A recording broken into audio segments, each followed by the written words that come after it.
बिस्मिल्लाहिर्रहमानिर्रहीम। अस्सलाम वालेकुम डियर स्टूडेंट्स, कैसे हैं आप। क्रिमिनल प्रैक्टिस के हवाले से हमारा जो आज का लेक्चर है 9C, जो हम आम तौर पर सुनते हैं, लेकिन इनफैक्ट ये 9C है क्या, ये 9A भी है, B भी है और C भी है। शायद आप लोगों को पता हो कि कोई भी नशा करना पाकिस्तान में जुर्म नहीं है कभी भी। हाँ, जहाँ तक बात कोई भी नशा को थोड़ा सा गलत तो हो जाएगा। शराब पी कर अगर कोई भी बंदा कुछ ऐसा करता तो हुदूद में फॉल करता है, क्योंकि ड्रिंकिंग एक ऑफेंस है, पनिशेबल विद हद।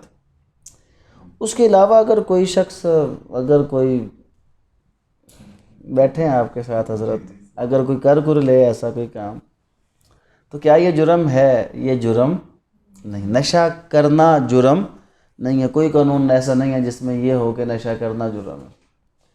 तो पुलिस जब किसी भी ऐसे शख्स को पकड़ती है तो किस तरह पकड़ती है या उसके हवाले से क्या करती है, क्योंकि कोई भी ऐसा कानून नहीं है कि जहाँ पे क्या हो, जहाँ पे नशा करने के हवाले से सज़ा बयान की गई हो। दो कानून हैं वैसे ऐसे। एक ड्रिंकिंग वाला कानून हदूद की सूरत में है जिसमें नशा करने से मना किया गया है, और दूसरा कानून जिसमें नशा करने से मना किया गया है वो है मोटर व्हीकल ऑर्डिनेंस, उसका सेक्शन 100। वो इनफैक्ट नशा करने से मना नहीं है, नशा करके गाड़ी चलाने का जुर्म है। तो नशा करना, पुलिस कभी भी किसी शख्स को पकड़ कर जाकर ये नहीं कह सकती कि जनाब इसने नशा किया है लिहाजा इसको सज़ा दी जाए। पर्चा कटेगा किस चीज़ का? नशा करने के ऊपर कोई पर्चा शर्चा सही है। अगर मूड शुड हो मिल भी जाएगा। हाँ, मिल जाएगा ना मियाँ, तो कोई मसला शसला नहीं है कानून के। तो फिर पुलिस पकड़ती किस चीज़ पे? पुलिस किसी भी शख्स को 9A, 9B और 9C में पकड़ती है। 9C एक बहुत बड़ा ऑफेंस है जिसकी सज़ाए मौत है, लाइफ इम्प्रिजनमेंट है। और पुलिस जो छोटे मोटे नशइयों के ऊपर पर्चे डालती है वो 9A के डालती है। अब ये 9A का पर्चा क्या है, 9B का पर्चा क्या है और 9C, इसमें कानून है हमारे पास, control of narcotics substance act 1997। ये control of narcotic substance act 1997 क्या है, 9C के पर्चे होते क्या हैं, इसमें क्या मामला होता है, कहाँ पे हम इसमें किस तरह ज़मानत क्या हो सकती है कि नहीं हो सकती, ये सारी बातें आज हमने इस लेक्चर में डिस्कस करनी है। पहले तो ये समझे, मुझे एक बात बताएं, जिस सेक्शन पे FIR कटेगी वो कौन सा सेक्शन होगा, डेफिनेशन वाला या पनिशमेंट वाला? डेफिनेशन या पनिशमेंट? पनिशमेंट। FIR हमेशा कटती किस पे है? पनिशमेंट पे। तो 9C कोई पनिशमेंट होगी जिसकी डेफिनेशन किस पे होगी? इससे पहले होगी। तो डेफिनेशन सेक्शन 8 में है, और उससे पहले सेक्शन 7 में है, और उससे पहले सेक्शन 6 में है। और वो कैसे है कि अगर कोई प्रोहिबिशन है पोजेशन ऑफ नारकोटिक्स ड्रग्स, अगर किसी के पास मंशियात हों, या दूसरा सेक्शन 7 क्या कहता है 6 के बाद, कि प्रोहिबिशन ऑफ इंपोर्ट और एक्सपोर्ट, अगर कोई ड्रग्स की इंपोर्ट और एक्सपोर्ट करे। सेक्शन 8, अगर कोई इसकी ट्रैफिकिंग करे या उसको फाइनेंस करे। ये 3 जुर्म हैं जिनकी सज़ा कहाँ पे है? 9A, B और C। 9A की सज़ा तब लगेगी, और ये एक बेलेबल ऑफेंस है। 9A क्या है? बेलेबल, और इसका ट्रायल मजिस्ट्रेट चलाता है। 2 साल तक की सज़ा है, बेलेबल ऑफेंस है, और उस सूरत में कि जब जो सब्सटेंस है वो 100 ग्राम से नीचे हो। तो जितने नशई पुलिस पकड़ती है उन सब के ऊपर पर्चा कौन सा डालती है? 9A। 10 ग्राम, 15 ग्राम, 10 ग्राम, 15 ग्राम या 100 ग्राम तक अगर किसी के पास मंशियात हो तो यह फ़र्ज़ किया जाता है कि वो किसी भी इस पर्पज़ के लिए उसने नहीं रखी कि उसको आगे बेचे, बल्कि उसका जो पर्पज़ है वो क्या है? ख़ुद इस्तेमाल करना है, उसको यूज़ करना है, वो एडिक्ट है कोई पर्सन। तो ऐसे जितने भी नशई या एडिक्ट होते हैं उनके ऊपर जो पर्चा कटता है वो किसके ऊपर कटता है? 9A का कटता है। 9A में क्या है? 100 ग्राम तक की कोई भी मंशियात। अच्छा, इसमें एक चीज़ और जहन में रख लें, चर्स वगैरह ये सस्ती होती है, चर्स सस्ती होती है, और जो कुछ ऐसे नशे हैं जो इंतहाई ज़्यादा क्या होते हैं? महंगे होते हैं। हीरोइन बहुत महंगी होती है, कोकेन बहुत महंगी होती है। तो वहाँ पे फिर ये शराइत चेंज हो जाती हैं। वहाँ पर जो अभी हम कह रहे हैं ना कि 100 ग्राम और 1000 ग्राम, वहाँ पर लेवल क्या हो जाएगा उसका, कम मिकदार भी होगी तो जुर्म क्या होगा उसका, बड़ा होगा। चर्स वगैरह कितने रुपए किलो है?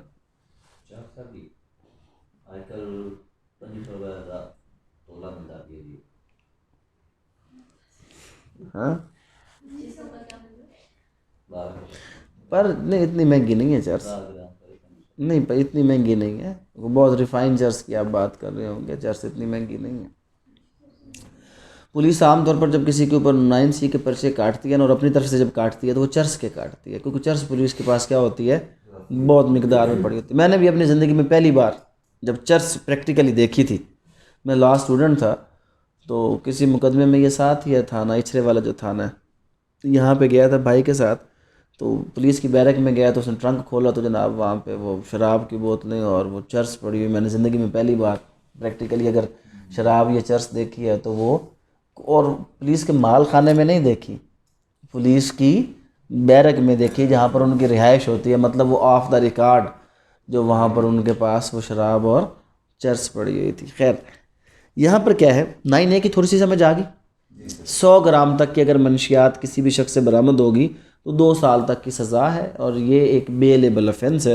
ये जनरली यूज़र्स के ऊपर अप्लाई किया जाता है। लेकिन अगर किसी को पुलिस पकड़ेगी तो ये नहीं कहेगी इसने नशा पिया हुआ था, बल्कि उसकी जेब से एक पुड़ी बरामद करेंगे, और पुड़ी के ऊपर क्या होगा, वो लिखेंगे कि जनाब ये इतनी थी और इतनी नहीं थी। वो 9A का जो है वो पर्चा, बड़ी कॉमन प्रैक्टिस थी, पुलिस हाथ में रखती थी। जब किसी के साथ कुछ भी करना होता उसकी जेब में क्या करते, एक पुड़ी डालते और जनाब उसके ऊपर पर्चा करके तो उसको वो आगे करते। 9B इम्प्रिजनमेंट है, 7 साल तक की है। सज़ा 100 ग्राम से ज़्यादा और किलोग्राम से 1000 ग्राम से कम मिकदार अगर किसी से बरामद हो। अब सज़ा इसकी है 7 साल तक। कितनी है? 7 साल। आप में से कोई मुझे बता सकता है कि ये प्रोहिबिटरी क्लास है कि नॉन प्रोहिबिटरी क्लास है?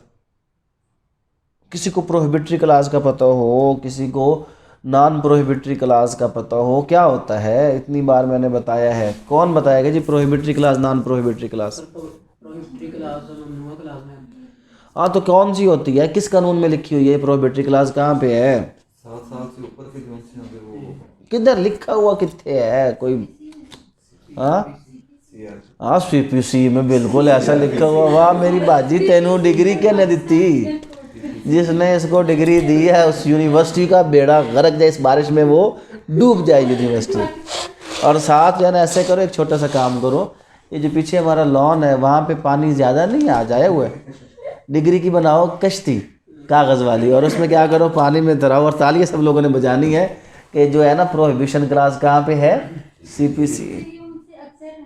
हाँ, अब जब होगा तो फिर निकलते हो तो सोचोगे तुम ज़रूर।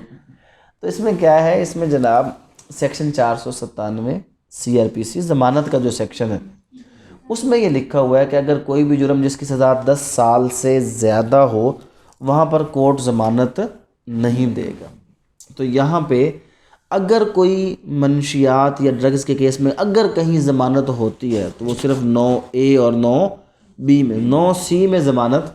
अच्छा, इसमें ज़मानत ना होने की वजह क्या है वो भी मैं आपको समझाता हूँ।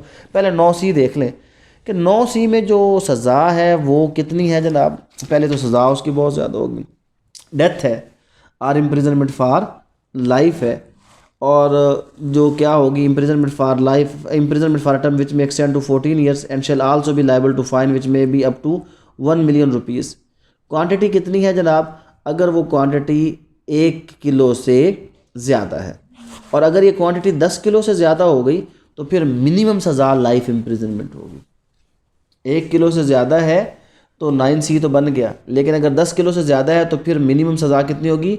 Life imprisonment. आमतौर पर उसकी सज़ा कितनी है? 14 साल तक की उसकी सज़ा हो सकती है, डेथ सेंटेंस उसको दिया जा सकता है। अच्छा, आप लोगों ने एक चीज़, एक अगर किसी के जहन में एक बात हो, अगर किसी ने सुना हो कि इनोसेंट अनटिल प्रूव्ड गिल्टी, ये किसी को इस बात की समझ आती है? इनोसेंट अनटिल प्रूव्ड गिल्टी, जो हमारे आम जराइम होते हैं वहाँ पर एक प्रिजम्पशन है कि ये बंदा बेगुनाह है। ये बंदा क्या है?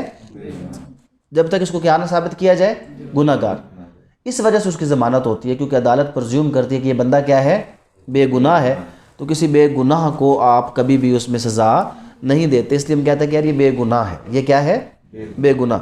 लेकिन यहाँ पे प्रिजम्पशन उल्ट है, यहाँ पे है कि गिल्टी। यहाँ पे क्या है? Guilty until proved innocent.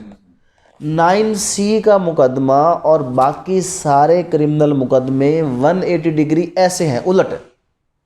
ये अभी आपको जब मैं कानूनी शहादत आर्डर पढ़ा रहा हूँ ना, वहाँ पे बर्डन ऑफ प्रूफ आएगा, वहाँ पर चलकर आप इस चीज़ को समझेंगे। बर्डन ऑफ प्रूफ में जाके कि ये है क्या, होता क्या, पहले ये चीज़ समझ ले। बड़े काम की चीज़ बता, मैंने इल्ज़ाम लगाया कि हसाम ने कत्ल, चोरी, डकैती कोई भी जुर्म कर दिया। CPC के मुताबिक इसने क्या किया? कोई भी जुर्म, सॉरी PPC ना, समझ तो गए होंगे हाँ। तो PPC के मुताबिक कोई भी जुर्म कर, इल्ज़ाम कौन लगा रहा है? मैं। कानून कहता है साबित किसने करना है? मैंने। क्यों मैंने साबित करना है कि ये है इनोसेंट। ये क्या है? इनोसेंट है। जब तक मैं इसका जुर्म साबित ना करूं, जब तक मैं, तो आम क्रिमिनल केस में बर्डन ऑफ प्रूफ किसके ऊपर होता है? प्रोसिक्यूटर के ऊपर होता है। अच्छा, अब उलट, अब आगे यहाँ पे क्या है? अगर मैं इसके ऊपर ये इल्ज़ाम लगाऊं, मैं पुलिस वालों, और मैं कहता हूँ कि इससे मंशियात बरामद हुई है, इल्ज़ाम किसने लगाया? मैंने लगा दिया, पुलिस वाले ने लगा दिया। आमतौर पर साबित कौन करता है? जो क्या लगाता है? इल्ज़ाम लगाता है। इस केस में कानून कहता है कि बर्डन ऑफ प्रूफ इसके ऊपर है। जब कोई किसी के ऊपर मंशियात का मुकदमा होगा तो वो गुनाहगार होगा जब तक वो बेगुनाही साबित ना करे। फ़र्क समझ आया कि नहीं आया? आम केस में हमने क्या साबित करना होता है? गुनाह। और इस केस में इसने क्या साबित करना होता है? अपनी बेगुनाही साबित करनी होती है, क्योंकि इस केस में ये क्या है? गुनाहगार है, इसलिए ज़मानत नहीं होती। कभी भी 9C में आप ज़मानत होती नहीं देखा, एक्विटल हो जाता है। 9C में एक्विटल तकरीबन हो जाता है, ज़रा से शक पे एक्विट हो जाता है। इसमें एक्विटल के पीछे वजह क्या है? 9C का जो एक्विटल है उसके पीछे पुलिस की एक क्रिमिनल नेग्लिजेंस और एक कानून के अंदर मौजूद प्रोविज़न का शेल्टर है। किसी को सेक्शन 103 CRPC याद है? कोई ऐसा बंदा जिसको सेक्शन 103 CRPC याद हो? मैं ही वो बंदा हूँ, बाकी कोई बंदा है नहीं, सारे गंदे हैं। हाँ, एक बंदा बैठा है यहाँ पे, बाकी सारे गंदे बैठे हैं। 103 CRPC ये कहता है कि जब भी पुलिस कोई रिकवरी करेगी, क्या करेगी? रिकवरी करेगी, तो कम से कम 2 लोग जो मुअज़्ज़िज़ीन इलाका होंगे उनको लेकर जाएगी प्राइवेट विटनेस के तौर पर, तब रिकवरी करेगी। नहीं तो रिकवरी पुलिस की किसी भी माने में नहीं आएगी। इधर जब कानून में आपने तब्दीली की और ये कहा कि पुलिस जो है वो मंशियात की जो रिकवरी है वो बग़ैर प्राइवेट विटनेस के कर सकती है, तो पुलिस को आपने क्या दे दिया? इख्तियार। खुद कंधे पे बैग रख के जाओ और जाकर जनाब वहाँ पे वो चीज़ रखो और उठाकर ले आओ, और गवाह आप ही हैं। आम मुकदमों में गवाह कौन होगा? Other witnesses. यहाँ पे गवाह कौन होगा? पुलिस खुद। और जब पुलिस खुद गवाह होगी तो क्या होगा? कुछ भी सही गलत। और फिर आखिर पे होता क्या? सेटलमेंट होती है। सेटलमेंट के बाद पुलिस का गवाह क्या होता है? छोटी सी बात पे मुकर जाता है और बंदा क्या हो जाता है? एक्विट हो जाता है। और कभी अगर 9C का पर्चा पढ़ा? वैसे आपने 9C का पर्चा पढ़ा? क्या होता है उसमें? कभी क्या लिखा था जो तुमने पर्चा तुम्हें याद हो तो बताओ। ना ना ना ना ना ना ना तो वो ये करते हैं कि मैंने पढ़ा था, वो कहते हैं कि हमने सामने से एक औरत को आते हुए देखा जिसके पास इस रंग का बैग। 9C होता ये है, ये तो हमारा एक मजाक ही है वैसे कानून में, लेकिन जो कानून है वही। इसमें बेसिकली करना कि इसमें जो असल लफ्ज़ है ना वो है एक्टिव पोजेशन। पुलिस ने जो इसमें चीज़ें साबित करनी है वो 2 चीज़ें साबित करनी है। कितनी चीज़ें साबित करनी है? 2। एक तो एक्टिव पोजेशन, पोजेशन नहीं, एक्टिव पोजेशन, और दूसरा कि वो चीज़ मंशियात थी। अच्छा, एक्टिव पोजेशन कैसे साबित करनी है? अगर मैं एक बस में बैठूं, कहाँ पे बैठूं? बस में, मेरी सीट के नीचे से मंशियात निकल आती है और पुलिस क्या कि जनाब ये बंदा बस पे बैठा था और इसकी सीट के नीचे मंशियात है, पर्चा, पक्का ये पर्चा क्रैश होगा, पक्का ये पक्का, इसमें जमान कभी वो मुझे सज़ा हो ही नहीं सकती, क्योंकि बस में तो 50 लोग और बैठे हैं। पता नहीं किसने सीट के नीचे रखा है। इवन अगर गाड़ी में था और गाड़ी में डिग्गी में पड़ा था फिर भी पोजेशन नहीं बनती। आप होटल में थे, कमरे में थे और किसी ने कमरे से घर से निकाली फिर भी पोजेशन आपकी, पोजेशन बनती कैसे है जब तक ये ना हो कि जब हमने इसको पकड़ा इसकी जेब के अंदर से शापर बरामद हुआ। जो मैंने पहला केस किया था 9C का, उसमें 20 किलो चर्च डाली थी उसने, और मुकदमे का जो FIR था, शायद मेरे पास अभी पढ़ा होगा, मैं आपके साथ शेयर करता हूँ FIR, जिसके बाद मैं क्लास में शेयर कर देता हूँ आप लोगों के साथ, आप पढ़ के हंसेंगे। तो उसमें पुलिस लिखती है कि जब हम कमरे में दाखिल हुए तो इसने वो थैला अपने कंधे पे रखकर उठाकर खिड़की से छलांग लगाई और भागने की कोशिश की। 20 किलो और 20 किलो का थैला, वो जब पुलिस आपके सर पे हो, क्योंकि अगर आप ये कहते हैं कि हम कमरे में गए और कमरे में वो थैला बरामद हुआ, ये कमरे में मौजूद था, एक्टिव पोजेशन नहीं है। एक्टिव पोजेशन कहाँ से आती है? जब आप ये कहें कि ये इसके सर पे था। जब भी आप 9C का पर्चा पढ़ेंगे, 2 किलो 4 किलो उसकी जेब से निकलेगा, उसके हाथ में मोमी लिफाफा था, चादर में उसने लिपेटा हुआ था, वही पुरानी FIR का जो आज भी आप 9C का तरीकाकार देखेंगे।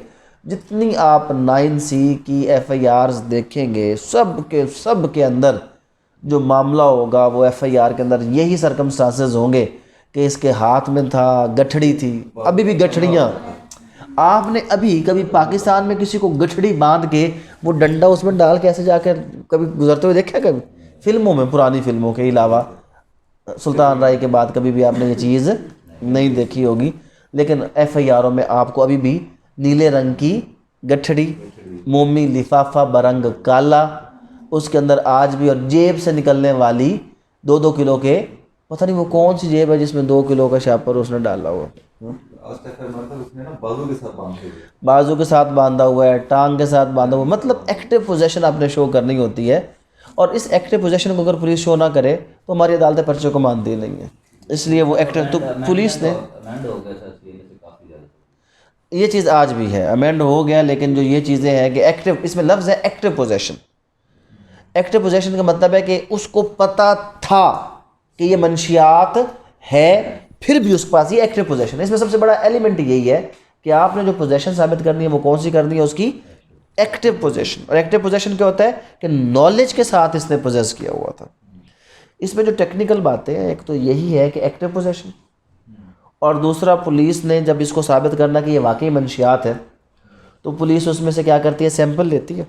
और इसमें अगर आप कभी इसकी ज़मानतें, और इसकी ज़मानतें तो नहीं होती, एक्विटल पढ़े, ज़मानत होती है बहुत कम होती है, केस लाज है मेरे पास ज़मानत के भी, लेकिन बहुत कम ज़मानत होती है। एक्विटल के केस ला पढ़े आप, उसमें क्या लिखा होगा कि क्योंकि शापर का वज़न ना किया गया था, शापर का वज़न ना किया गया था, लिहाजा शक की बुनियाद पर मुल्ज़िम बरी। पेशावर हाई कोर्ट तो नहीं कहना चाहिए, फिर हाई कोर्ट का नाम चेंज कर देना चाहिए, ये जजमेंट है पेशावर हाई कोर्ट की, शापर का वज़न ना करने। अच्छा, जो पुलिस ने मंशियात बरामद की वो 2 किलोग्राम थी, और क्योंकि पुलिस ने उसमें से 20 ग्राम सैंपल के तौर पर भेजा तो बाकी 1980 ग्राम की बजाय पुलिस के पास 1975 ग्राम पाया गया, 5 ग्राम शक की बुनियाद पर मुल्ज़िम बरी। और पुलिस के पास कौन से ऐसे तराजू हैं जो इतने प्रिसाइज हैं कि जो 5 ग्राम तक जाकर उसको क्या करते हैं, तोलते हैं। और क्या चर्स पड़ी रहे तो वज़न उसका कम होता है कि नहीं होता? पड़ी रहे तो वक्त के साथ साथ फ़र्क पड़ जाएगा, कोई कीड़ा लग जाएगा, चलो और कुछ नहीं, तो उसको किसी कीड़े को भी आदत हो सकती है कि छोटा बहुत जो है ना वो नशा नुशा करने की, तो वो अगर उसको कर ले तो खैर वो आपके जो 9C के मुकदमे जितने होते हैं ना, इनके जो अगर आप FIR पढ़ें तो बड़े मज़ाहिया किस्म की उसमें FIR होती है। और पूरा ट्रायल अगर आप पढ़ें तो अपने मुल्क के कानून के ऊपर हंसने का दिल चाहता है कि हमारे मुल्क का कानून ये कैसा कानून है और कैसी अदालतें हैं और किस किस्म की। अभी ये किताब पढ़ी है, इसमें से आप 9C के, अगर ये इसको मैं कहता हूँ जुडिशल लतीफ़े, अगर कभी आपको जुडिशल लतीफ़े पढ़ने का दिल चाहे तो आप ये कर सकते हैं। जुडिशल लतीफ़ा पढ़ने के लिए सेक्शन 9 की कमेंट्री खोल लीजिएगा, और सेक्शन 9 की कमेंट्री खोल के जनाब आप क्या कहते हैं, कार वाज ड्राइविंग बाय को अक्यूज, एक्विटल, हर जगह पे एक्विटल होगा जनाब। उसके बाद क्या, रिकवरी फ्राम अलमारी, joint possession and joint use, acquittal. जिस वजह से हम एक्टिव पोजेशन की भी समझ आ रही है ना, रिकवरी कहाँ से हुई है, अलमारी से, तो बंदा क्या है, एक्विट है। कहता है जी contradiction in time and evidence, acquittal. Bus driver and calendar not produce as prosecution witness, acquittal.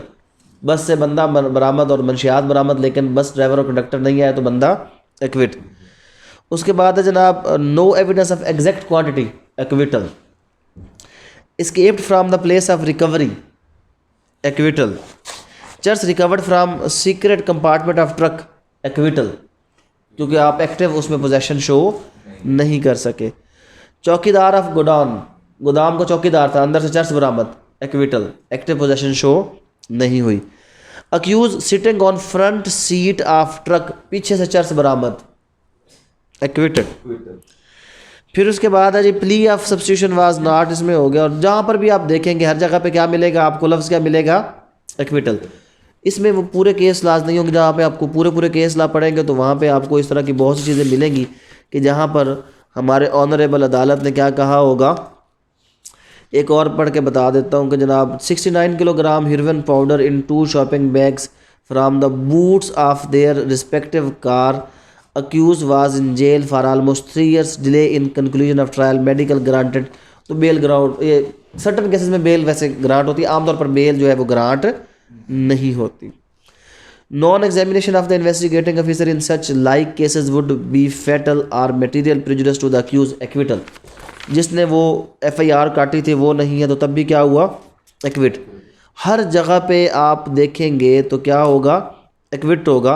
अब यहाँ पे अगेन एक्विटल क्या है, possession of 5 packets 5 kg charas out of which 10 grams from each packet was separated by excise inspector.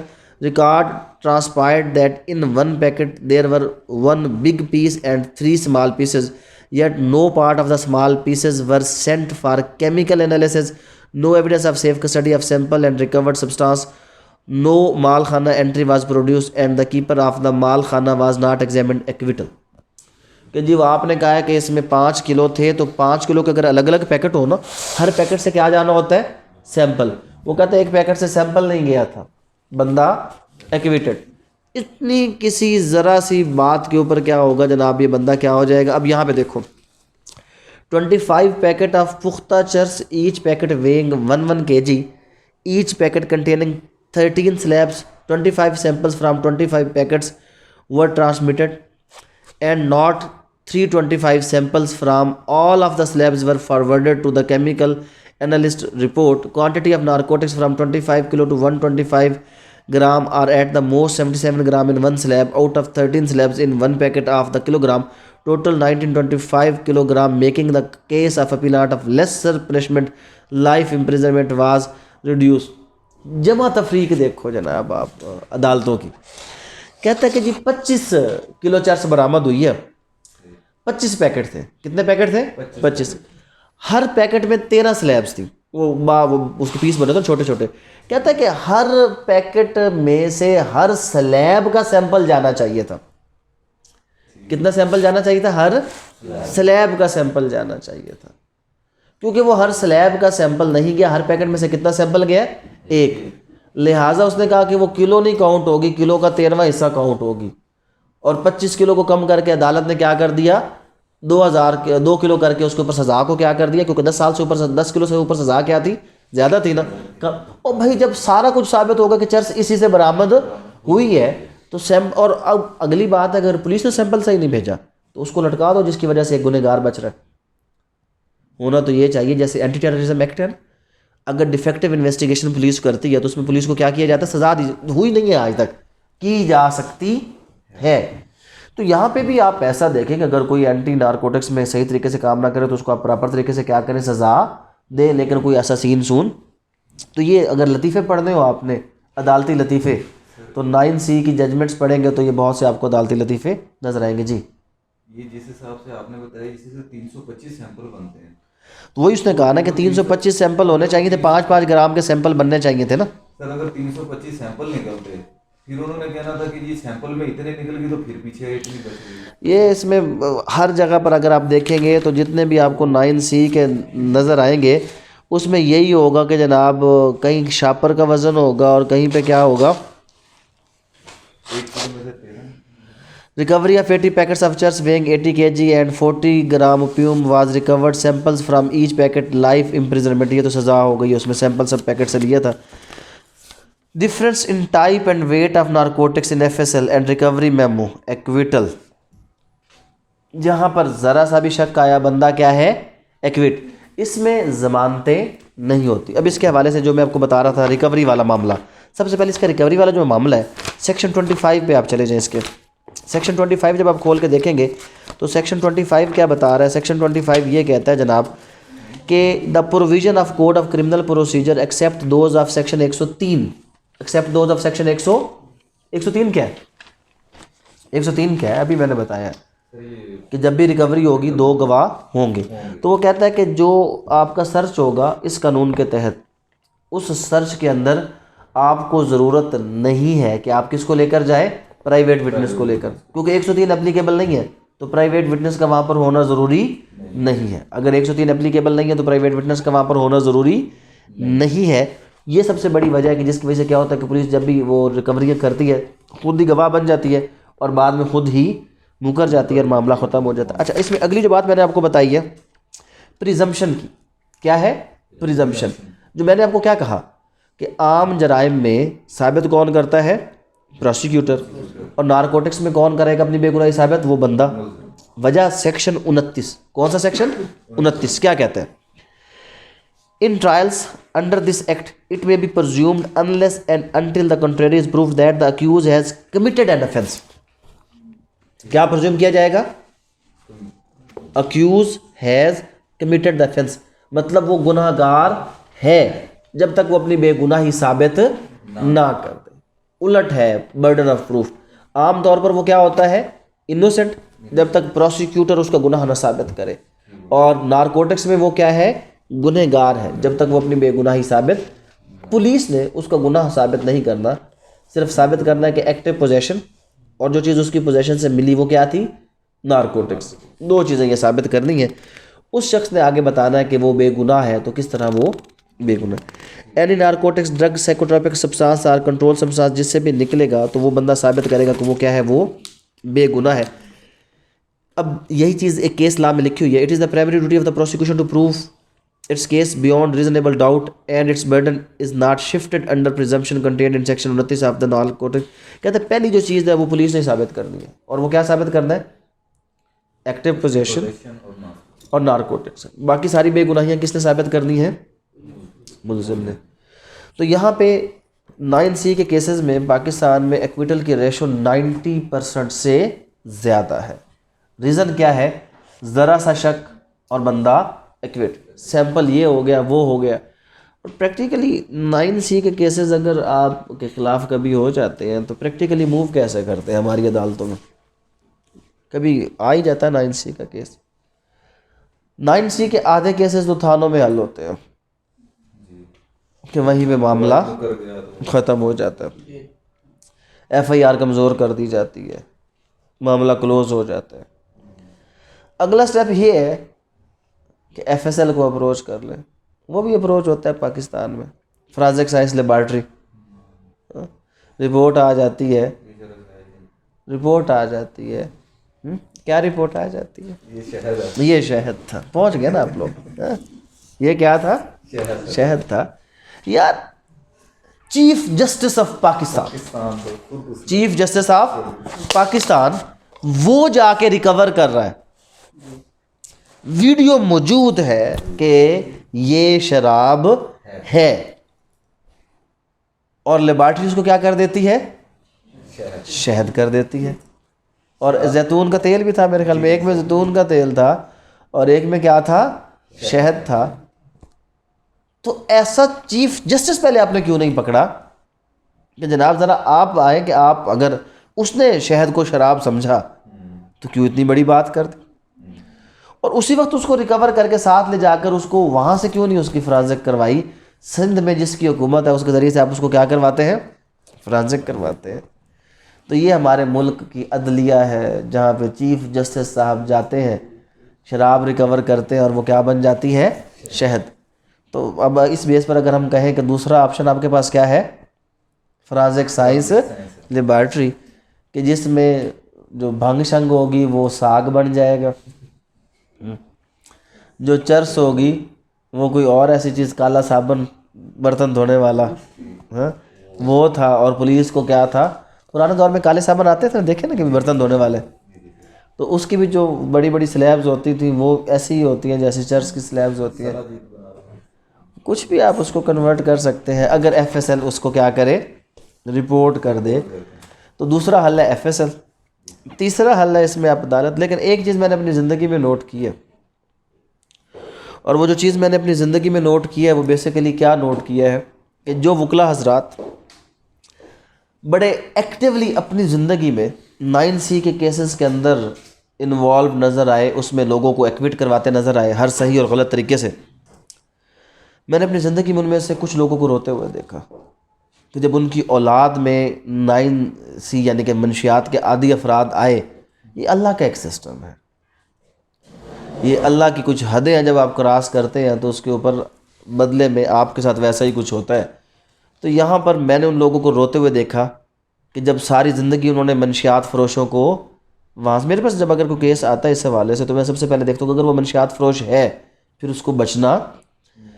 आपको कभी दुख नहीं होता जब आप अपने मुआशरे में आप दाएं बाएं निकलते हैं तो नौजवानों को आप इतनी बुरी हालत में नशे में आप बैठे हुए देखते हैं जो अपने होशो हवास से बेगाने होते हैं। और किसकी वजह से होता है ये सब? इन लोगों की वजह से होता है। और जब आप उन लोगों को बचाते हैं ये जानते बूझते हुए, और इसमें एक बात क्लियर करने, अगर कोई वकील ये कहता है कि जी मेरा काम है वकालत करना, मुझे नहीं पता सही क्या है और गलत क्या है, बस मेरा केस था, मैंने क्लाइंट को बचा दिया, मैंने अपना पैसा हक हलाल का कर दिया है, मैंने अपनी मेहनत की है, जो मैंने क्लाइंट से पैसे लिए हैं। एक मुतफ़िका फतवा है कि अगर आप किसी भी हराम काम के मुतल्लिक, कोई भी नाजायज़ काम के मुतल्लिक केस लें, आपकी कमाई हराम है, कोई शक इसमें है ही नहीं, आपकी कमाई हराम है। अब आप अगर उस हराम कमाई को जस्टिफाई करना चाहें तो जस्टिफाई कभी भी नहीं होगा। को थोड़ा बहुत समझ आएगी 9C क्या है, 9A 9B 9C। सेक्शन 25 को पढ़ें, सेक्शन 29 को पढ़ें।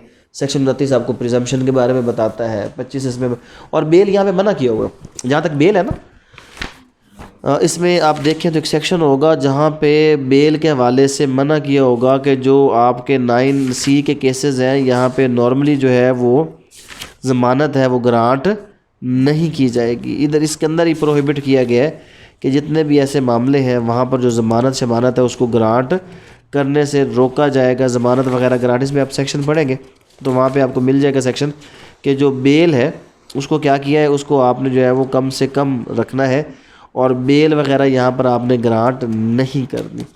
हाँ जी, कोई और सवाल इस हवाले से अगर आप लोग पूछना चाहते हैं तो पूछ सकते हैं। कोई है सवाल किसी का?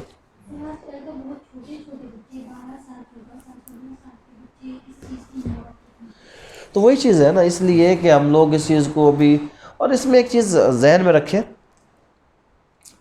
माले हराम, वैसे माले मुफ्त के बारे में कहते हैं ना, माले हराम बूद बजाए हराम रफ्त।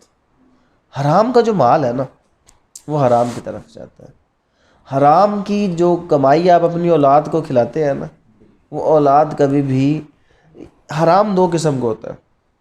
एक हराम वो जो नुत्फ़े का हराम होता है जिसको हम सिर्फ हराम समझते हैं, दूसरा उससे भी सख्त हराम है जो ये हराम की कमाई की सूरत में हम अपनी औलाद के पेट में डालते हैं।